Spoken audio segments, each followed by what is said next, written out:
أحب الوفاء بشتى الصور. بسم الله الرحمن الرحيم. الحمد لله نحمده ونستعينه ونستغفره ونؤمن به ونتوكل عليه ونعوذ بالله من شرور أنفسنا ومن سيئات أعمالنا من يهده الله فلا مضل له ومن يضلله فلا هادي له ونشهد أن لا إله إلا الله وحده لا شريك له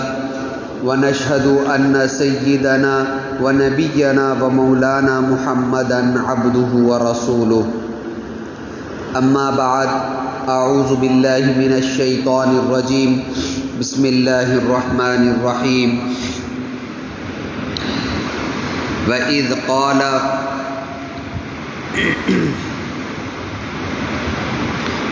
قَالَ رَبُّكَ لِلْمَلَائِكَةِ إِنِّي جَاعِلٌ فِي الْأَرْضِ خَلِيفَةً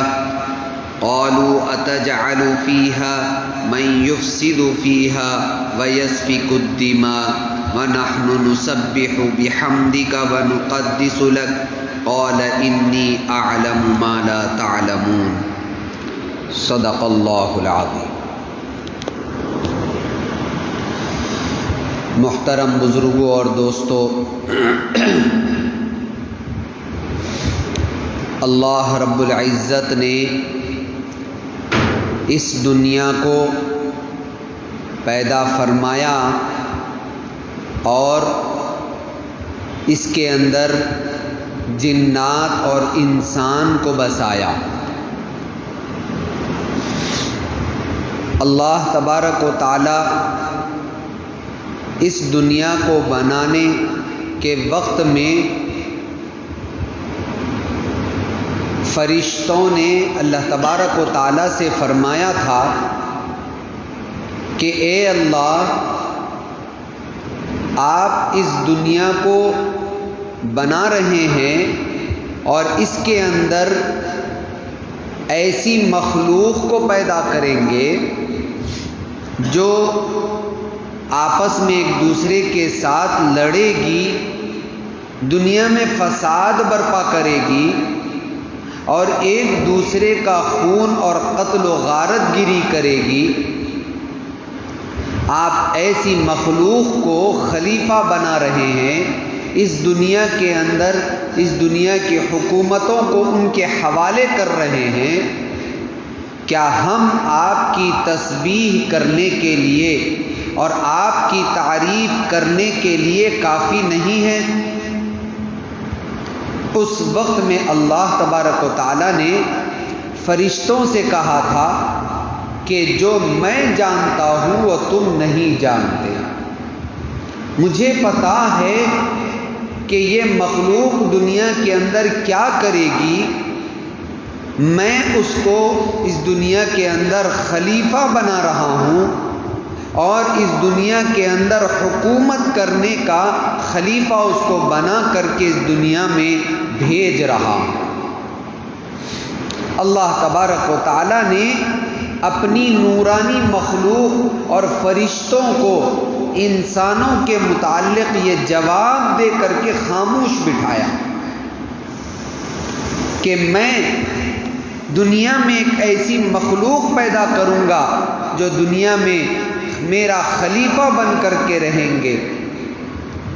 حالانکہ اللہ تعالیٰ کو بھی معلوم تھا کہ اس دنیا کے اندر یہ مخلوق فساد برپا کرے گی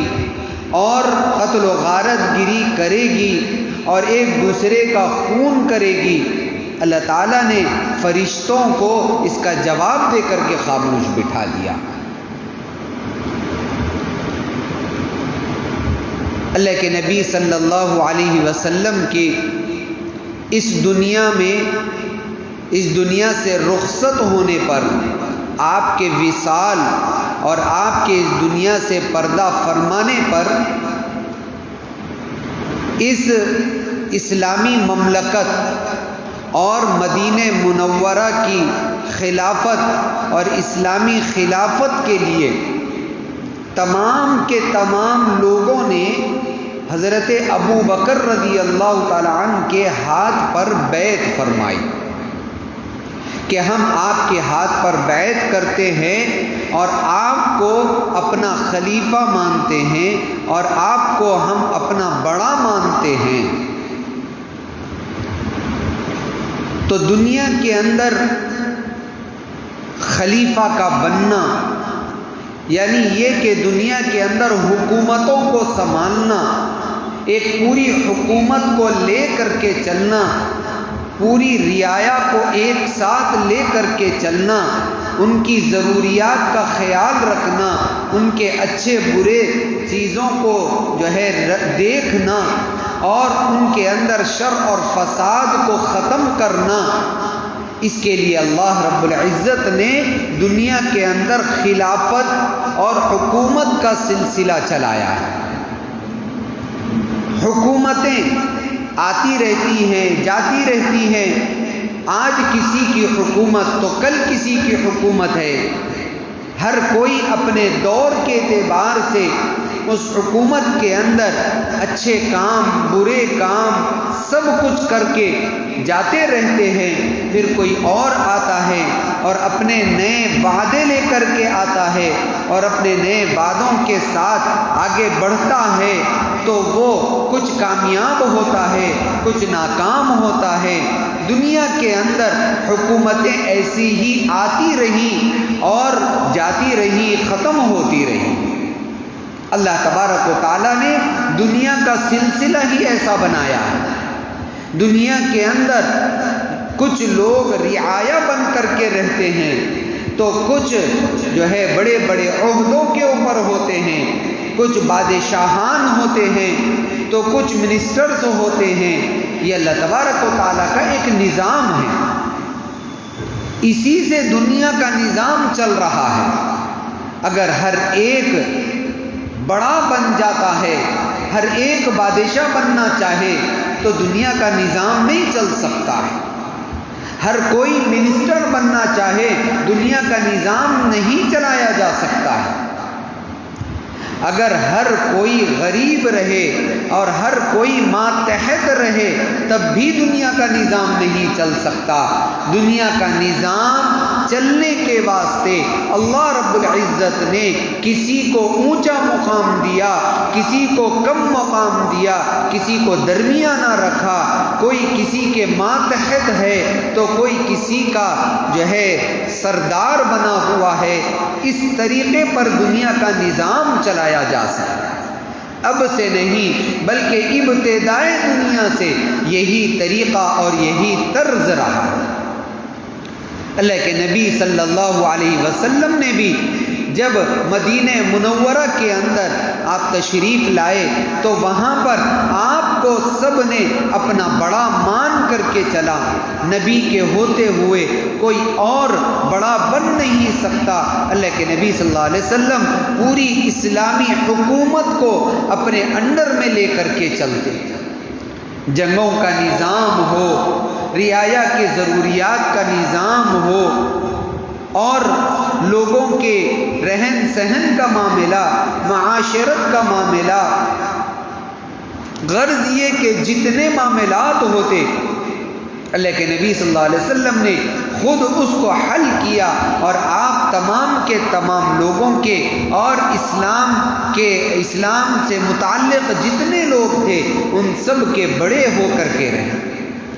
اللہ کے نبی صلی اللہ علیہ وسلم کے اس دنیا سے پردہ فرمانے کے بعد حضرت ابو بکر کو تمام لوگوں نے باتفاق رائے اپنا خلیفہ اور اپنا بڑا بنایا۔ 2 سال تک حضرت ابو بکر رضی اللہ تعالیٰ عنہ خلیفہ رہ کر کے اس وقت کے جو حالات تھے اس کو سنبھالا اور جنگوں کا جو معاملہ تھا اس کو مکمل کیا۔ فتنے پیدا ہوئے تھے، ان فتنوں کی سرکوبی کی۔ اس وقت میں پیدا ہونے والا سب سے بڑا فتنہ مسیلمہ کذاب کا تھا، حضرت ابو بکر نے اس کو ختم کیا۔ اس کے بعد حضرت عمر کا دور آیا، حضرت عمر رضی اللہ تعالی عنہ نے بھی 10 سال اپنی دور خلافت کے اندر بہت ساری تبدیلیاں کر کے، بہت سارے کام سر انجام دے کر کے ایک مثالی حکومت قائم کر کے گئے۔ باتفاق رائے حضرت عمر رضی اللہ تعالی عنہ کو خلیفہ بنایا گیا۔ حضرت عثمان اس کے بعد 12 سال تک خلیفہ رہے، حضرت علی اس کے بعد، حضرت معاویہ، ایسے ہی یہ دنیائے اسلام کا سلسلہ ایسے ہی چلتے رہا۔ پتہ یہ چلا کہ اسلام کے اندر بھی حکومت اور سیاست ہے، حکومت اور سیاست کا تعلق بھی اسلام سے ہے۔ یہ نہیں کہ حکومت و سیاست کوئی دنیاوی کام ہے جس کا اسلام سے کوئی تعلق نہ ہو، ایسی بات نہیں ہے، بلکہ اسلام کے اصولوں کے اندر اور اسلامی تاریخ کے اندر باضابطہ طور پر اس کا باب موجود ہے، ان کے مسائل موجود ہے۔ حکومتوں کو چلانے کے طریقے اللہ کے نبی صلی اللہ علیہ وسلم نے بیان فرمائے، کیسے ایک آدمی حکومت کو چلا سکتا ہے اور اس کو کیسے کیسے صفات والا ہونا چاہیے، اللہ کے نبی صلی اللہ علیہ وسلم نے بیان کیا۔ عدل و انصاف کرنے والے قاضیوں کا آپ نے تقرر کیا، ان کو سکھایا کہ کیسے جو ہے عدل و انصاف کیا جاتا ہے، ہر ایک کے ساتھ میانہ روی اختیار کرنا، مسلم ہو غیر مسلم ہو ہر ایک کو اس کے حقوق پورے دیے جائیں، کس طریقے پر حکومت کرنا چاہیے، یہ سب کا سب اللہ کے نبی صلی اللہ علیہ وسلم نے سکھایا۔ اور تمام کے تمام صحابہ، خلفائے راشدین اور سب نے، حضرت معاویہ، حضرت حسن و حسین اور اس کے بعد کے جتنے بھی جو ہے خلفاء ہوئے ہیں، ان سب نے اسی طرز پر حکومت کر کے بتائی، اسلام کو اسی سے آگے بڑھایا، اسلامی حکومتوں کے ساتھ اسلام کو آگے بڑھایا گیا، اسلامی حکومتوں کے اندر اسلام کو ترویج دی، جو اسلامی طریقے تھے اس کو ظاہر کر کے بتایا، مسلمانوں کے حقوق علیحدہ، غیر مسلموں کے حقوق کو علیحدہ بیان کیا گیا۔ مسلمان اگر ہیں تو ان کے اوپر نماز کی پابندی کو شریعت نے ایسے لازم کیا کہ اگر نماز نہیں پڑھو گے تو کوڑے لگائے جائیں گے، اگر ظلم و زیادتی کرو گے کوڑے لگائے جائیں گے، اگر کوئی کسی کا قتل کرتا ہے تو اس کو بھی اس کے قتل کے بدلے میں قتل کر دیا جائے گا، اگر کوئی چوری کرتا ہے تو اس کے ہاتھ کاٹے جائیں، اگر کوئی زنا کرتا ہے اس کو 100 کوڑے لگائے جائیں، شادی شدہ آدمی زنا کرتا ہے رجم کر کے اس کا قتل کیا جائے، شراب پینے والے آدمی کو کوڑے لگائے جائیں۔ یہ سب کا سب اسلامی حکومت کے اندر اسلامی طرز کے مطابق تمام صحابہ کرام نے، خلفائے راشدین نے کر کے بتایا کہ سیاست کا تعلق، حکومت کا تعلق بھی اسلام سے ہے، اسلام الگ اور سیاست الگ کوئی چیز نہیں ہے۔ اگر ایسا ہوتا تو اللہ کے نبی صلی اللہ علیہ وسلم اپنی زندگی کے اندر کسی اور کو بادشاہ بنا دیتے اور آپ جیسے نبی بن کر کے رہتے۔ آپ نے ایسا نہیں کیا، بلکہ آپ خود تمام حکومت کے سردار اور ذمہ دار ہوتے ہوئے ایک نبی بھی تھے، اور آپ ہی تمام لوگوں کے بڑے اور سردار بھی تھے، اور آپ نے حکومت کر کے بتایا کیسے کفار و مشرکین سے نمٹا جائے اگر ان کی طرف سے زیادتیاں ہو رہی ہے، ان کی طرف سے ظلم ہو رہا ہے مسلمانوں کے اوپر، یا پھر اسلام پر چلنے نہیں دیا جا رہا ہے، تو پھر کیسے ان سے نمٹا جائے۔ اللہ کے نبی صلی اللہ علیہ وسلم نے غزوہ بدر کر کے بتا دی، غزوہ احد کر کے بتایا گیا کہ اگر اسلام پر چلنے سے ہم کو روکتے ہیں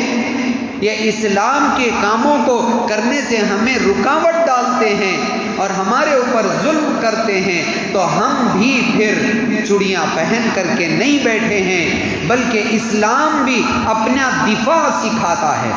اپنا ڈیفنس سکھاتا ہے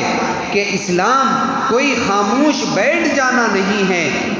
امن اور امان یہی ہے کہ ہر ایک کو اپنے اپنے دین پر چلنے کا پورا پورا اختیار دیا جائے، یہی اصل امن اور امان ہے۔ سلامتی یہی ہے کہ ہر ایک اپنے اپنے مذہب پر کھل کر کے عمل کرتے ہوئے چلے جائے، کوئی کسی دوسرے مذہب کے اوپر انگلی نہ اٹھائے، کوئی کسی دوسرے مذہب کو برا بھلا نہ کہے، کوئی کسی دوسرے مذہب کے پیروکاروں اور ان کے معبودوں کو برا بھلا نہ کہے۔ تعلیمات اسلام ہے، اسلام کی تعلیمات ہے۔ اللہ کے نبی صلی اللہ علیہ وسلم نے اس طریقے پر اسلامی حکومت کو سکھایا ہے، تو پتہ یہ چلا کہ حکومت کرنا برا نہیں ہے، حکومت کے اندر رہ کر کے ظلم و زیادتی کرنا، رعایا کے حقوق کی حق تلفی کرنا یہ برا ہے، ورنہ تو اس کا تعلق اسلام سے ہے۔ احادیث کے اندر باضابطہ چیپٹر اس کا بیان کیا جاتا ہے، حکومت سے متعلق اس کا چیپٹر ہے، بخاری کے اندر ہے، مسلم کے اندر ہے، ترمذی کے اندر ہے، تمام احادیث کی کتابوں کے اندر باضابطہ طور پر حکومت چلانے سے متعلق احادیث موجود ہیں۔ اس سے پتہ یہ چلتا ہے ہم کو کہ ہم اسلام کے اندر رہتے ہوئے بھی اسلامی حکومت کے طرز پر جہاں تک ہو سکتا ہے اپنی حکومتوں میں رہ کر کے، غیر مسلموں کے ساتھ رہ کر کے، ان کی حکومتوں کے زیر رہ کر کے، ان کے انڈر میں رہ کر کے بھی ہم اپنے طریقے کے مطابق اپنی حکومت اور اپنا سلسلہ اور اپنے اسلام پر عمل کر کے زندگی گزار سکتے ہیں۔ اسی لیے کہا جاتا ہے کہ جب غیروں کی حکومت ہو تب بھی ہمارے مسلمان بھی اس کے اندر اپنا حصہ لے کر کے کھڑے ہو کر کے یہ بتایا جائے کہ ایک سچا اور دیندار مسلمان کس طریقے سے رعایا کی خدمت کرتا ہے، کس طریقے سے رعایا کے کاموں کو اور ان کے حاجات کو اور ان کی ضروریات کو پورا کرتا ہے، یہ دکھایا جائے۔ اس کے لیے حکم ہے کہ غیروں کی حکومت کے ساتھ ساتھ ہمارے مسلمان بھی کھڑے ہوں اور کھڑے ہو کر کے حکومت میں داخل ہوں اور آہستہ آہستہ آگے بڑھتے ہوئے حکومت کرتے رہیں۔ یہ طریقہ کار استعمال کرنا ہم مسلمانوں کو اپنے اس ملک کے اندر رہ کر کے دین اور اسلام پر عمل کرنے کے لیے سب سے زیادہ ضروری ہے۔ اگر ایسا نہیں ہوگا تو یہی ہوگا کہ حکومتیں غیروں کی ہی ہوں گی اور غیروں کی حکومتیں اسلام کو دبائے گی اور مسلمانوں کو اسلام پر چلنے سے روکے گی اور ان کو غیروں کے طریقے اختیار کرنے پر مجبور کیا جائے گا، اور پھر مسلمان وہی کرتے کرتے غیروں کے طریقوں پر ایسے اتر جائیں گے کہ پھر کبھی ان کا نام و نشان بھی نہیں رہے گا، وہ ناموں کی لسٹ کے اندر صرف مسلمان بن کر کے رہیں گے، اس کے علاوہ ان کا کوئی اسلام سے سروکار نہیں رہے گا۔ ایسے حالات ماضی میں آ چکے ہیں۔ تاریخ کو اٹھا کر کے جب ہم دیکھتے ہیں، مسلمانوں کی حکومتیں رہی لیکن مسلمانوں نے ابتدا میں صحیح حکومتیں چلائی، اس کے بعد ان کی حکومتیں ختم ہوئی تو ایسی ختم ہوئی کہ ان کے نام و نشان کو مٹا دیا گیا۔ اب کسی عمارت کو دیکھ کر کے بھی پتہ نہیں چلتا کہ یہاں کوئی مسلمان بھی رہتا تھا یا یہ کوئی مسلمانوں کی مسجد تھی، اس کا پتہ تک نہیں چلتا ہے۔ اندلس کی حکومتیں ہمارے لیے نظیر ہے، ایسے ہی رشیا کی حکومتیں کچھ پہلے تک اس کی نظیریں بنی ہوئی تھیں۔ یہ حالات پچھلی ماضی کے اندر ہو چکے ہیں، اس لیے اس بات کی طرف توجہ دلائی جاتی ہے کہ ہمارے مسلمان بھی حکومتوں کے اندر آئیں، داخل ہوں اور کھڑے ہو کر کے الیکشن کو لڑیں اور لڑ کر کے آ کر کے کامیاب ہوں اور پھر ہمارے اسلام کی شناخت کو ظاہر کریں. بتائیں کہ ایک مسلمان اگر حکومت کرتا ہے تو اپنی رعایا کے ساتھ کتنی دیانتداری کرتا ہے، اپنی رعایا کے ساتھ کتنے اچھائی کا معاملہ کرتا ہے اور کرپشن کو ختم کرتا ہے، سود کو ختم کرتا ہے، ظلم و زیادتی کو ختم کر کے بتاتا ہے. کوئی ظالم سر نہ اٹھائے، ایسی حکومت مسلمان کر کے دکھائے. یہ طریقہ اسلام نے سکھایا ہے. اسی لیے میرے محترم بزرگوں اور دوستوں، جب الیکشن کا موقع ہو تو ہمیں یہ چاہیے کہ ہم اپنے ایسے ہی کردار والے اور ایسے ہی صفات والے مسلمانوں کے ووٹ کو منتخب کرنے کی کوشش کریں. ضرورت ہے اس بات کی کہ ہم چنیں ایسے لوگوں کو کہ جو ان صفات کا حامل ہو. یہ ایک اسلامی طریقہ ہے. اس کو یہ نہ سمجھا جائے کہ یہ مساجد میں کیوں بیان کیا جا رہا ہے، یہ محرابوں سے کیوں بولا جا رہا ہے، یہ جو ہے مولویوں کو بولنے کی کیا ضرورت ہے. یہ ضرورت ہے ہمارے اسلام پر عمل کرنے کی. اپنے ہندوستان کے اندر رہ کر، ہم اپنے ملک کے اندر رہ کر کے اپنے دین پر عمل کرنے، اپنے اسلام پر عمل کرنے کا واحد ذریعہ یہی ہے. ورنہ تو پھر ہم اسلام کے صرف بولنے والے رہ جائیں گے، لیکن عمل کرنا ہمارے لیے مشکل ہو جائے گا. گھروں کے اندر رہ کر کے بھی، گھروں کی کوٹریوں میں رہ کر کے بھی ہم اپنی نمازیں ادا نہیں کر سکیں گے. رشیا میں جس وقت میں مسلمانوں کا خاتمہ ہوا، اس وقت میں یہی حالات تھے کہ لوگ گھر کے کونے کونے کے اندر جا کر اپنے تہخانوں کے اندر نماز پڑھتے، تب بھی ان کو وہاں کی فوج معلوم کر کے پکڑ کر کے ان کو جیلوں کے اندر ڈالتی. یہ حالات ہو چکے ہیں.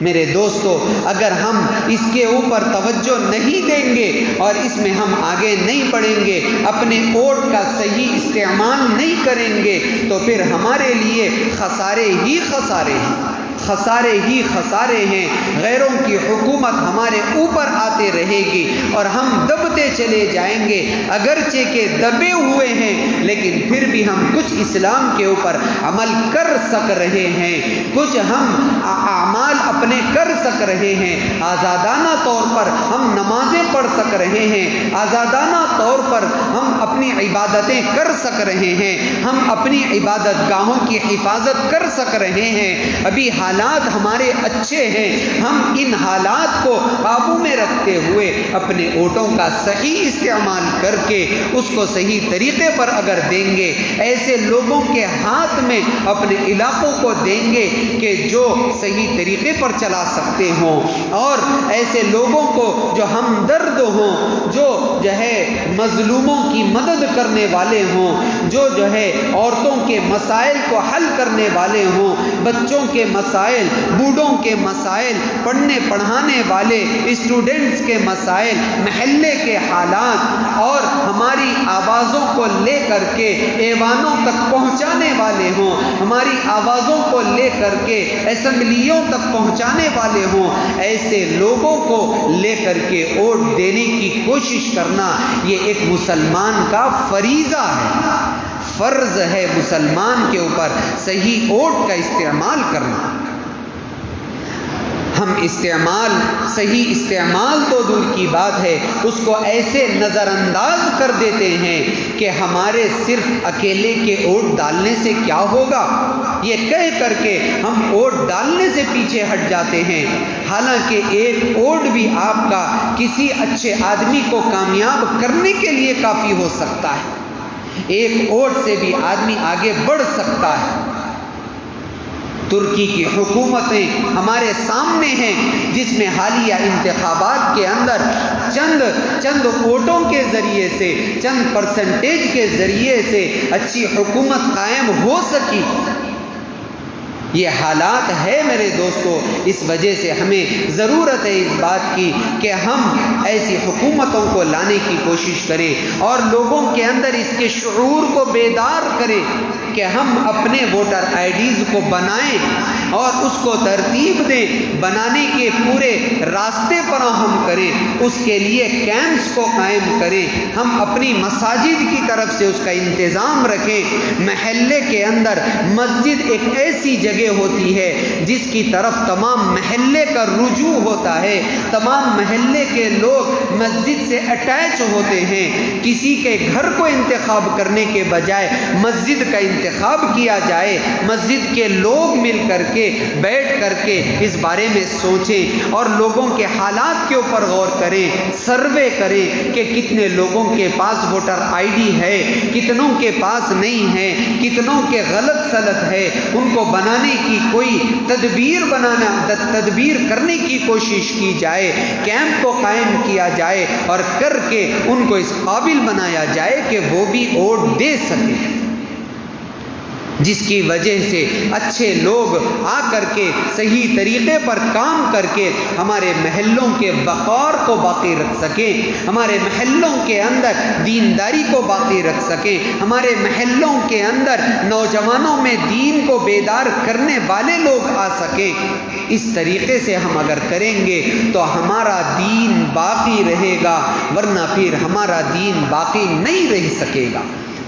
اس کی طرف تمام محلے کے لوگوں کو توجہ دینے کی ضرورت ہے میرے دوستو۔ اس کو اسلام سے جوڑ کر کے رکھنا ضروری ہے، اس کو جو ہے یہ کوئی دنیاوی کام سمجھ کر کے چھوڑنا نہیں ہے، بلکہ آپ نے دیکھا کہ حضرت ابو بکر رضی اللہ تعالیٰ عنہ کو تمام کے تمام لوگوں نے باتفاق رائے اپنا خلیفہ تسلیم کیا، تو پتہ یہ چلا کہ اللہ کے نبی صلی اللہ علیہ وسلم کے اس دنیا سے پردہ فرماتے ہی دوسرے تیسرے دن بلکہ آپ کا جنازہ اٹھنے سے پہلے تمام کے تمام لوگ حضرت ابو بکر کے ہاتھ پر بیعت بھی کر لیں۔ یہ سب کیوں کیا گیا؟ اس لیے کہ بغیر امیر کے، بغیر امیر المؤمنین کے، بغیر خلیفہ کے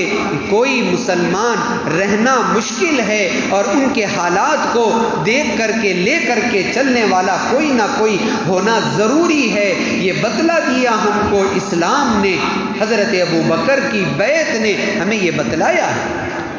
اللہ تعالیٰ نے انسانوں کو ہی اس دنیا کا خلیفہ بنایا ہے، ہم ہی کو اس دنیا کو لے کر کے چلنا ہے، اس دنیا میں اسلام کو پھیلانا ہے، اپنا اسلام آگے بڑھانا ہے۔ اب اللہ کے ہاتھ میں ہے کہ اللہ تعالیٰ اس کو کیسے حالات کے ساتھ آگے بڑھائے، جہاد کے ساتھ آگے بڑھائیں، چاہے جو ہے بغیر جہاد کے آگے بڑھیں، چاہے تبلیغ کے ذریعے سے آگے بڑھے، چاہے واعظ و نصیحت کے ذریعے سے آگے بڑھے، جس کے ساتھ اللہ تبارک و تعالیٰ جس ملک کے اندر جیسی ضرورت ہے ویسی ضرورت کے ساتھ اسلام کو آگے بڑھاتے رہے گا۔ یہ اللہ تبارک و تعالیٰ کا اپنا معاملہ ہے، اللہ تبارک و تعالیٰ اس کو خود زیادہ جانتے ہیں، اللہ تعالیٰ خود دیکھیں گے۔ ہمارا کام یہ ہے کہ ہم اپنے اعتبار سے مکمل طریقے سے تیار رہیں اور مکمل طریقے سے اس کے اوپر زور دے کر کے رہیں کہ ہمارے محلے سے کوئی بھی ایسا فرد نہ ہو جو بیکار ہو اور ووٹ نہ دینے کے قابل نہ ہو، اس کا ووٹر آئی ڈی نہ ہونے کی وجہ سے، یا پھر وہ جو ہے کسی وجہ سے نہ دینا چاہتا ہو، تو اس کے مسائل کو حل کریں، مسائل کو حل کر کے ہر ایک کو اس کا اہل بنائیں، اس کا قابل بنائیں کہ وہ بھی ووٹ دے سکے۔ اس لیے میرے دوستو، الیکشنوں کے قریب ہونے پر اس بات کی وضاحت کا کرنا یہ سب کے لیے ضروری تھا، اس وجہ سے اس کو بتایا گیا۔ اللہ تبارک و تعالیٰ سے دعا ہے کہ اللہ تعالیٰ ہم سب کو امن اور امان کے ساتھ اور اسلام کو سر بلند کرتے ہوئے اس دنیا میں زندگی گزارنے کی توفیق نصیب فرمائے۔ آمین وآخر دعوانا الحمدللہ۔ أحب الوفاء بشتى الصور